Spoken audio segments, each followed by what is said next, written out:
Hey MetroServ team, as we continue this series of training videos, we wanted to put a video together about the vacuum cleaner, just how to use properly, some of the tools that come with it, and then doing a pre-inspection before you start. So we have our Protein vacuum here, which is one of our most used tools, one of our more popular tools, and as long as it's running properly, does a great job. So just real quick before we get into the vacuum itself, I just wanted to talk about some of the tools that come along with it. You can see just right off the bat we have our wand, which is a two-piece wand. The floor tool right here, which can be taken off, and it does that specifically so when we got to get into our high dusting situations, we can pull that off, attach something like this. That way we can reach high areas such as vents and things like that. And then if you have some low dusting, you can break your wand down. This is the piece that'd be attached to the vacuum cleaner, just like this. You can hit your baseboards, or you can put in something like your crevice tool here to get the corners and hard to reach places. Lots of different options here. Lots of ways to use this vacuum cleaner. Lots of good tools. So real quick, we're gonna move on to the vacuum cleaner itself. And before we get going, whenever we get to a vacuum cleaner in the field, I always like to do a quick pre-inspection just to look over it, make sure everything looks okay before I even put it on. So the very first thing I always do is I want to check and make sure that it's plugged in. One issue we've been seeing across the board is either the cord stop here, which is this piece, either missing or not attached in the correct place. The cord stop saves the cord here from being pulled from the power supply or from putting pressure straight onto the motor. So this right here has to be attached to the extension cord and properly attached. As you can see here, this does nothing. It's pulling straight on the motor here. Attached to the harness itself, down here is a small D-ring, and this is where your cord stop needs to be attached. So as long as it's attached here, if you happen to walk and the cord gets caught on something, it's going to put pressure directly to your harness, which isn't going to pull the power out, and it's not going to accidentally pull anything from the motor, which saves the vacuum cleaner itself. From there, I'd move up, just kind of do a quick look over. I always open this thing up. We want to check our bag. If we don't have a clean bag, we're not going to get good airflow, which means it's not going to vacuum well. So whether you can see that the vacuum is dirty like you can this one, or whether it's been maybe a solid month, if it's a vacuum cleaner that doesn't get used a lot, it's a good idea to change your vacuum out periodically, because the air has to be able to go through this vacuum cleaner or through this vacuum bag in order to get air all the way down to your wand. Another quick thing is I pull this out, I check the bottom, make sure there's nothing down there that could be blocking the filter. The cloth bag right here is a must. The vacuum cleaner will not work properly without this. It has to be in here. Do a visual inspection, make sure it's not too dirty. If you need to, you can shake it off. So you put your clean back in, make sure it's opened up good. Put your cover back on. And as long as it's sitting properly, everything should snap with no problem. So from there, you're good to go ahead and put the vacuum cleaner on. And we're gonna just real quick show you the harnesses. Protein has a great harness that keeps the fatigue down, keeps the pressure off of your shoulders. So to put it on and make the correct adjustments will help you through the night. So the bottom here snaps together. You just kind of want to pull it a little bit snug. You don't want it too tight or it can get uncomfortable. These right here are definitely more important. You want to get these into a place to where it puts enough pressure to pull the cords in, or the harness in a little bit, because that's going to remove the pressure from your shoulders and keep it from pulling back.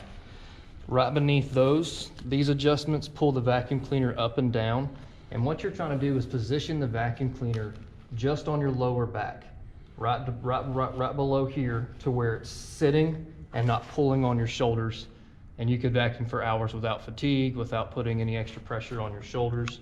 So adjusting the straps, getting correctly, will help you out and really is important. From here, it's real easy. There's only a couple things. You got to plug it into the wall, and then your on-off switch is right here. And as long as it turns on and you start moving, the vacuum cleaner is ready to be used. Hey MetroServ team, we're going to continue our talk about vacuum cleaners, specifically troubleshooting. We know how to use the vacuum, but sometimes we have issues in the field. So just a couple quick points of how to fix any quick problem. So let's start with just power.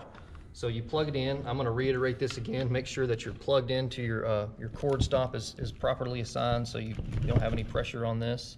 Make sure that this is plugged completely into the power supply here on the vacuum cleaner. And then once you plug it into the wall, I know it sounds simple, but on and off. It's only one way to do that. If you turn it on and you don't get any power, the first thing I suggest is just simply trying a different wall plug. Move from one receptacle to another receptacle, and hopefully you get power from there. If you're still having a power issue, get with your supervisor and they may be able to troubleshoot something a little further than that. Once you get your building down, usually we find a receptacle that kind of will hit every area in a room. We really don't want you combining power cords and doing the whole put them together and tie them together, because that puts extra power going through these cords that they're not rated for, which makes them heat up, which can either blow a cord, it can blow a wall receptacle, or it can possibly blow something on the vacuum cleaner itself. So learn your building, and we suggest that you move from one receptacle to the next as you go through the building, instead of combining power cords, which will in the long run make special issues for the vacuum cleaner or for the wall, or will make the cord itself go out. So like I said, as long as you plug it in, vacuum cleaner turns on. Let's just talk about some issues. Once you have power, everything's good. What could be problems with maybe not having good suction or making a funny sound? So one of the first things I do before I even put my wand on, I plug it in, put the vacuum cleaner on, and I turn it on. And the very first thing I do is I listen. If it has a good sound to it, a kind of a lower rumble to it, then everything's good. Once you start to get any type of blockage, the vacuum cleaner starts to make a higher pitched tone. And you'll not only notice that, but you'll notice you're not getting good suction. So the very first thing I do is I put my hand over this and just listen to it real quick. And you can tell, is it sucking, is it not? If it's not, there's a lot of different things to look at. What I would do is just real quick, check your wand, start from the bottom. These things right here can get clogged up.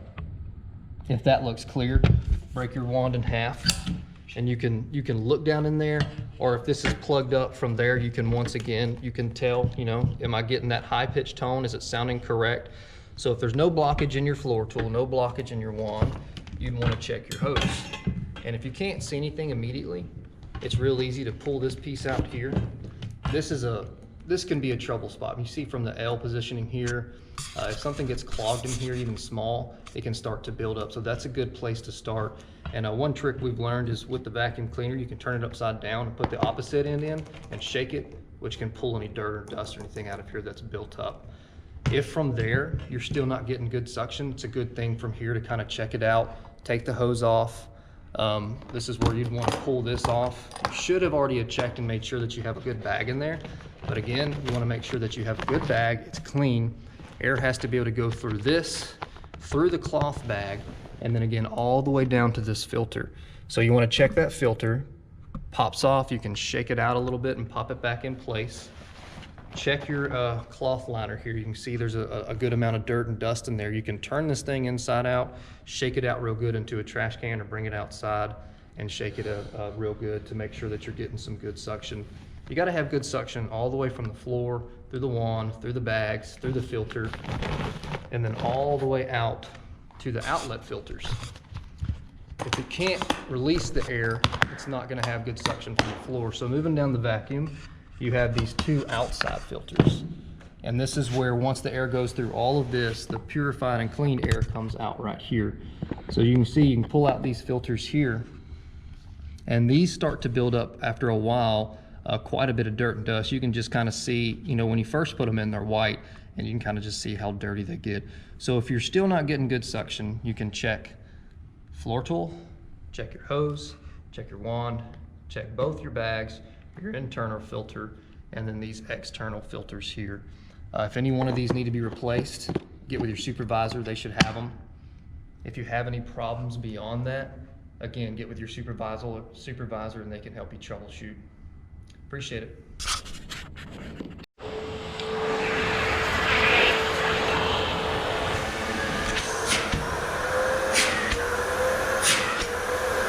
You can see there's a whole different tone from when it's clogged up, a higher pitch tone. That's a good sound right there. There's no blockage, it's totally free. So use your ears, you can tell right off the bat if your vacuum cleaner is working properly. So just some quick tips and techniques on vacuuming. May sound kind of common sense, but just some ways to do it a little bit quicker. When we're trying to cover a whole area, we want to make sure that we're moving the pattern kind of around the floor.